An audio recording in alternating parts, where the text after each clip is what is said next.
Are you looking to take your personal finances to the next level? Well, you're in the right place. Welcome to the Monday Money Tip Podcast, presented by I Was Broke, Now I'm Not, with your host, Joseph Sangle. Well, welcome to the Monday Money Tip Podcast, presented by Fully Funded Life. My name is Joseph Sangle. We are fired up to help you win with your money. And how do we do that? By every single Monday coming to you with some tips to help you that you can apply right now and make a difference, maybe today, but definitely into the future, so that you can win with your money and live a fully funded life. Today's episode number is 214, and that is the voice of my co-host, Whitney Purcell. She's standing in for Megan Hibbard, who has an extended leave of absence with her twin baby boys. And so today is August 8th.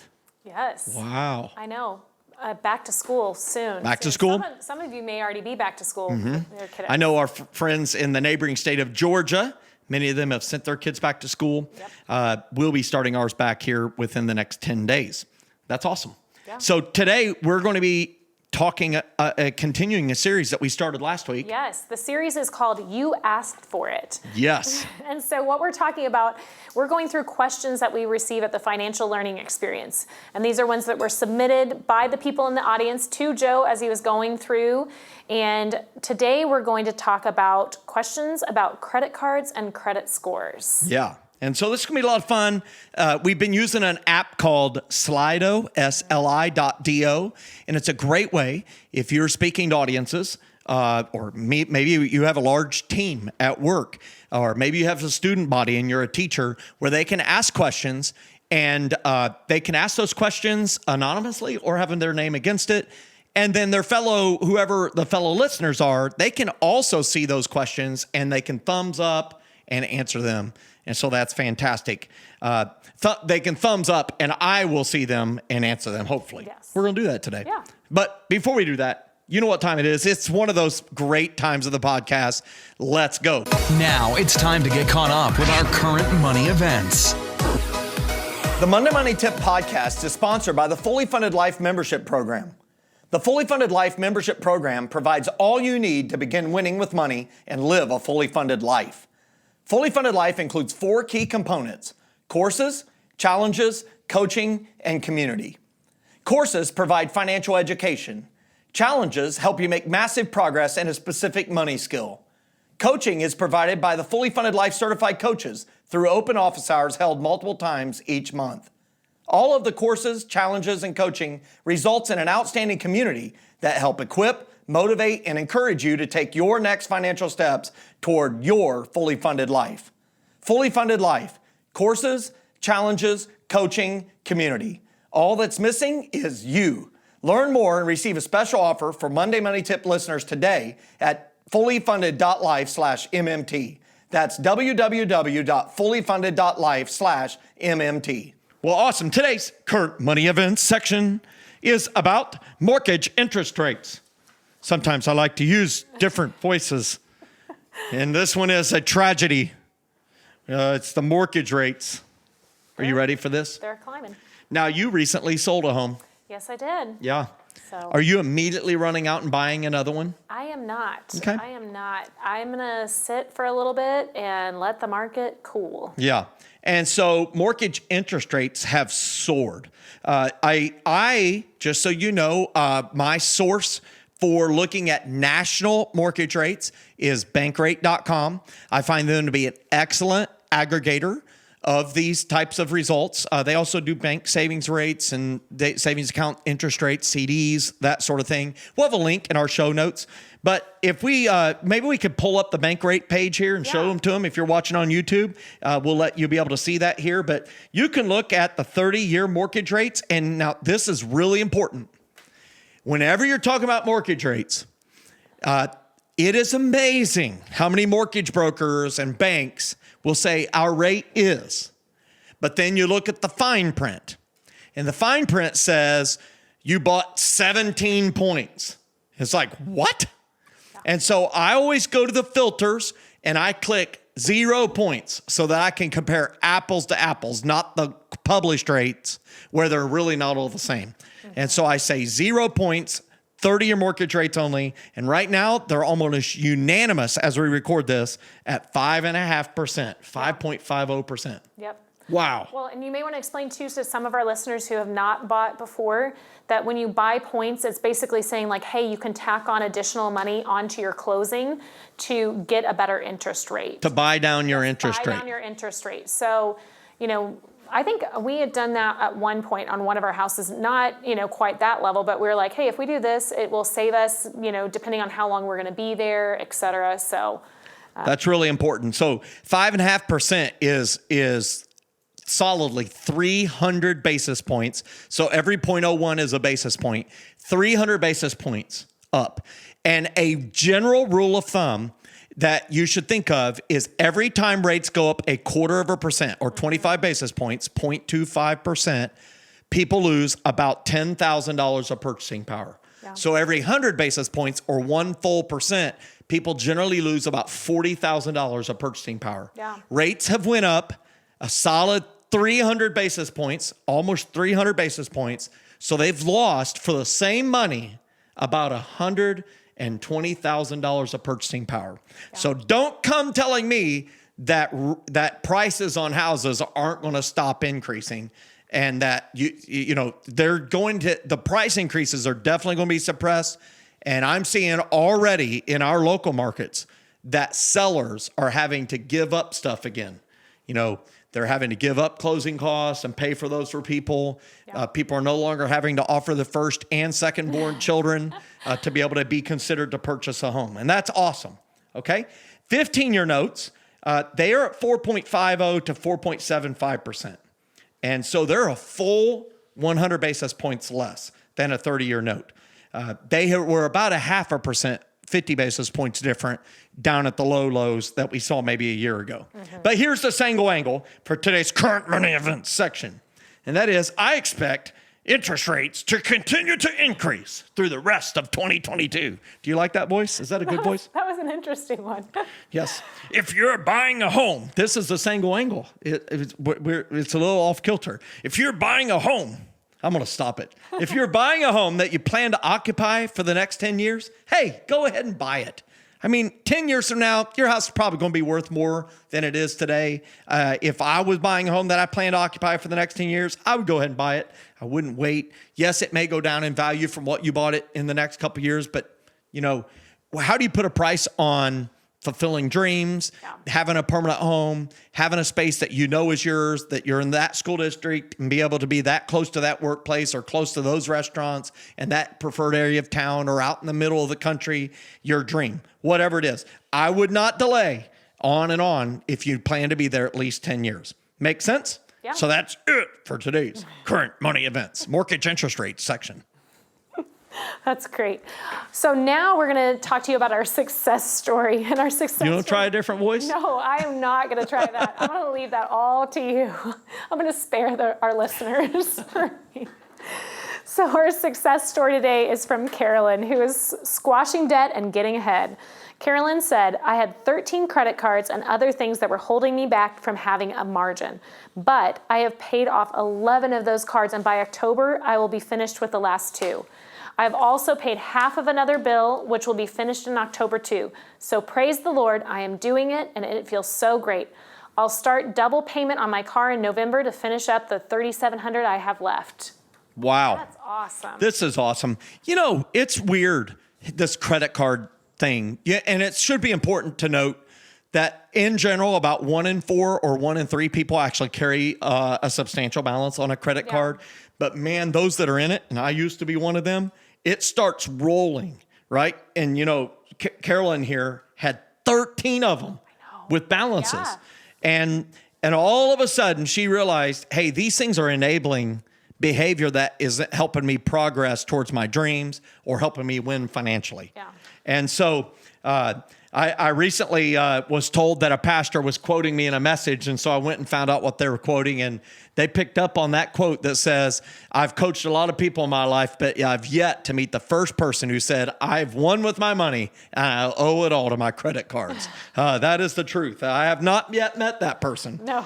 And so, Carolyn, great job. Yeah. But here's what I know. This has been a journey. You don't pay off 11 credit cards in a month. You don't pay it off in 2 months. You have stuck to it and you have changed the way that you spend money, which tells me you've probably put together a budget. And as a result, you've started to make progress.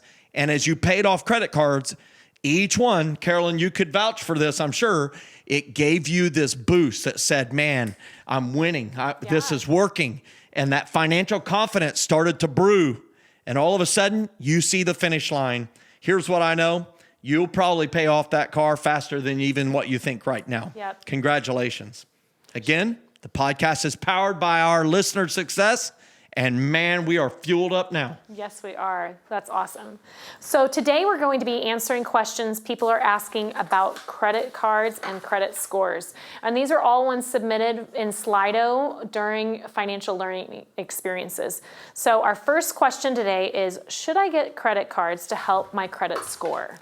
Well, now that is a great question. Yeah, it is. So the question is to the Monday Money Tip podcast. Via a financial learning experience where they're asking Joe, what would Joe do? What would Joe do? Now we know that we could go to other great financial teachers and you would get different answers. Yes. So if you ask, what would Dave Ramsey say? What would he say? No credit cards. Credit cards are of the devil. Yes. Okay. However, here's what Joe Sangel would say. Credit cards can help. They give you an available line of credit. You can earn points and they're easy to use and they provide fraud protection. If you use your debit card and somebody fraudulently uses it, that removes money from your bank account. And you have to fight, sometimes not a big fight, but sometimes it's a drawn out fight, a protracted fight. And the whole time that you're arguing over it, your money is missing from your account. Yep. Using a credit card means the money is missing from the credit card company's account. Okay, so that's a big deal. So fraud protection is really important. Now, credit cards, of course, can hurt. If you don't pay them timely, that will kill your credit. I mean, that's the biggest thing that can ding your credit is you don't pay them timely. What are some other ways that they can hurt? You can accumulate lots of fees and interest when you don't pay them off every month. So That's when right. we're talking about getting a credit card and how it can help your credit score, we're focusing on people who are only putting on what they have budgeted for each month and they're paying it off each month. Yeah. So when you start carrying balances month to month, that interest and those fees are... I'm serious right now. I mean, right now, you go into Kohl's or Home Depot, Lowe's, any consumer credit card, it's like 22.99 to 24.99%. We've been even seeing 29.99%. Man. That's 30% interest rate. And also with a credit card, this is where Dave is right, 100% right. You may be tempted to swipe on something you can't afford, you shouldn't buy, or I'll add to this, that you haven't budgeted. Yeah. And that's a terrible thing because that money comes from somewhere else. So certainly what we would say is, should you get credit cards to help your credit score? Well, the answer is yes, if you have a budget and you've proven to yourself, and if you're married, you've proven to each other that you follow the budget and that you won't misuse the credit cards. Yeah. So what I would say is, it really goes to the second question, which is what? Our second question is, should I pay my credit cards in full? Right. So if somebody's looking to build their credit score, and this happens a lot for young people. How do I get a credit score? A credit card can be a great place to start.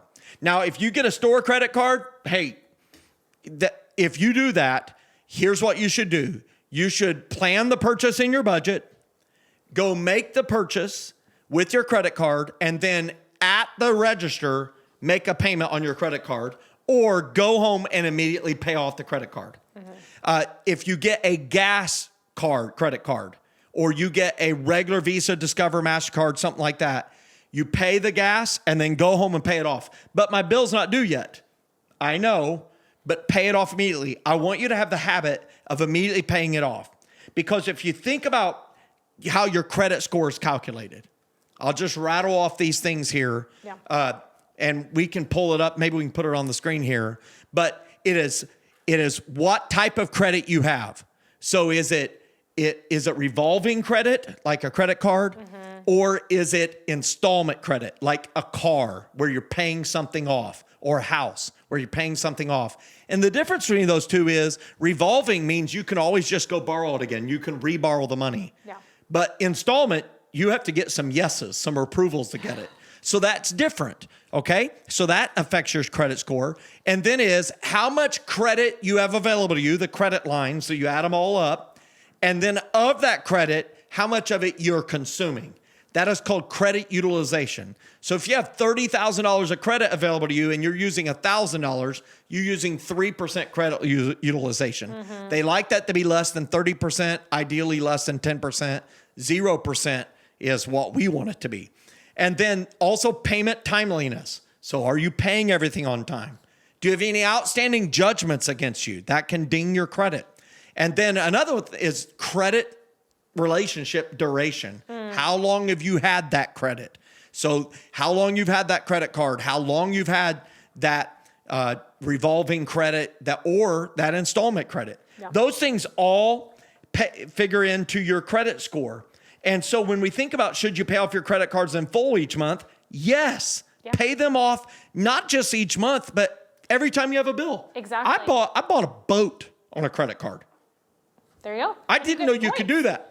Because I was like, hey, I'm gonna pay this in cash. And I was buying it from Bass Pro, who basically has a monopoly on the boat market right now for the types of boats I look at, fishing boats and fish ski combo boats. And the person said, you can do that, or you can put it on the credit card if you have enough credit limit. I'm like, wait a minute, you're telling me the price is the exact same? And it was the exact same. That's crazy. So I showed up and whacked the credit card. I mean, beat it brutally. Yeah. And I got like a free round trip ticket out of it. Exactly. That's what I was just thinking. And so I went home. I didn't wait for the bill to show up, and I paid it off immediately, right? And so, not everybody's buying a boat on a credit card. I didn't know I was going to do that, but I did. Yes. But you know what? Whatever it is, pay it off. Don't carry that balance. Don't carry a high balance. You will not prosper. Yeah. So pay them off in full. If not, if you can't, then roll them over to 0% balance transfer cards and then start following the ladder to make sure that you get things in order. So you build margin, you know your why, and that you're investing too. Yeah. And I think that's such a great point. Maybe it's not one big, large purchase like a boat, but maybe you just know. I bought a boat on a credit card. Should be the title. Joe bought a boat on a credit card. Should be the title of this. It'll be the shock episode. Exactly. But it may not be that you have one really large item that you're coming home from the store and you're like, hey, I need to pay this right now. But what it could be is like, hey, this has been an expensive week. Maybe the car was in the shop and you have that fund set aside to pay for that already out of something else.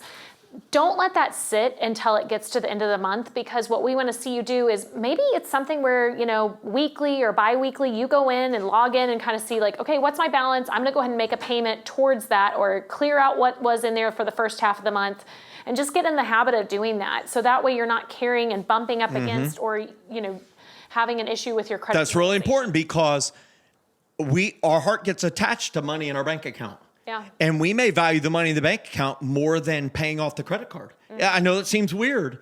And that's why I just break up with the money. I call it breaking up with the money. I've already spent the money. It's on that credit card. Pay it off. And of course, we have businesses. We have people flying all over, renting cars, staying in hotels, and we're paying credit cards, right?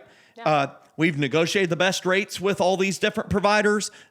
If we walked in with cash to Delta Airlines or American Airlines, they would be freaked out about it.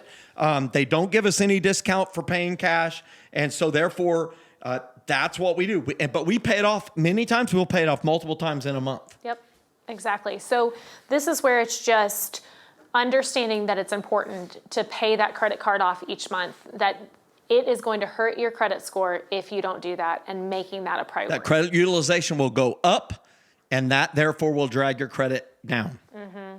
So our next question is, how do I establish credit without taking on new debt in the process? Well, that's a really good question. You cannot establish credit without taking on debt. Mm-hmm. Like, you just cannot. So a credit score, notice when I listed all the things for the credit score, none of those included things like how much money is in your bank account. Yeah. A credit score, the real name is a credit utilization score. How well you handle credit. Are you trustworthy in handling credit that's available to you? Yeah. And so the way that you can do this credit without really being in debt is putting it on the credit card, paying it off immediately. Yeah. Financing the car and then paying it off immediately. Yeah.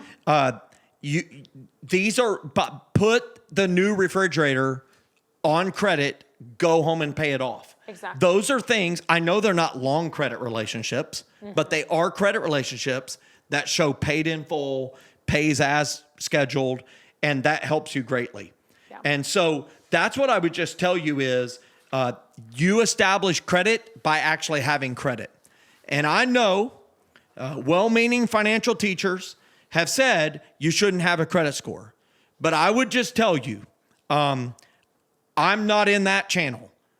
You need a good credit score. If you're going to buy a house and you don't want to go through 7,000 shenanigans, you need a good credit score. Yeah. If you're in the military, if you don't have credit or a good credit score, you can be limited on security clearances. Yeah. Because they know that you are at a higher risk of selling trade secrets and confidential secrets if you don't have excellent credit. It's one of the things that they look at on whether or not you're trustworthy.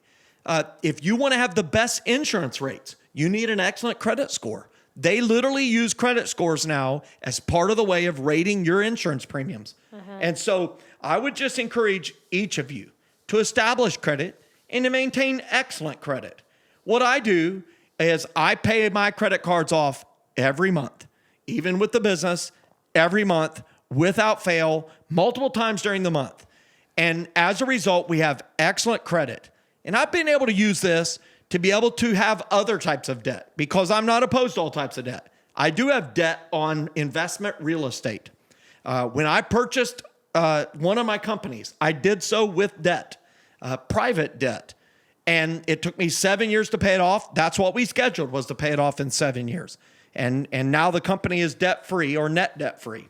So I would just encourage you in this area of credit cards and credit scores is make sure that whatever you commit to pay, and that means whenever you swipe, you committed to pay, make sure you go home and pay. Yeah. Just break up with it and just make it your habit to do that. You will establish amazing credit. And then whenever the time comes for you to make a major purchase, like a home, a business, things like that, they'll all be hopping to give you the best deal and say yes. Yeah, so it's kind of understanding that it may be that temporary debt where it's, you put it on and you pay it off right away. So that's what we're looking at is it's not a long-term debt relationship that you have to commit to increase your credit score. And it may be something too where if you're someone who is already carrying debt, like if you have a car payment or if you have credit cards, paying those off helps improve your credit score. Right. So it may be in this season, what you need to do is start making some aggressive attacks on debt that you already have to help your credit score move in that right direction. So we actually have a podcast episode about how to help fix bad credit. So we're going to put a link for that in the show notes. That'd be great. And then that way you can go back. So if you're a person who's listening to this and you're like, hey, this is not just how do I get it better? This is like, how do I give it CPR because it's on its last leg, it's dying. So we'll link to that episode so that way you can kind of check that out where you talked about all those methods there. And unless somebody who's listening to this podcast doesn't know my whole story, I'll just share it in a minute. I had credit cards, one for every color of the rainbow, and I did not pay them off every month. And I was not prospering. And the day that I said, no more, so I stopped swiping.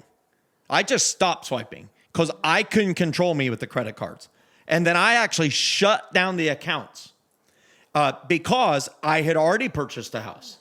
I had already got the car. And so I did not need excellent credit for a while. So I actually shut down the accounts, which hurt my credit, because I was cutting off long duration credit relationships. But I was saying, hey, having the credit cards affects my bank account. And so I need to shut them off. And so for 6 years, 6 of them, I had no credit cards. And I used debit card for everything. And then I had fraud happen on my debit card. And I went through what I just described as the money was out of my account. Now, they immediately restored it, within a day or two.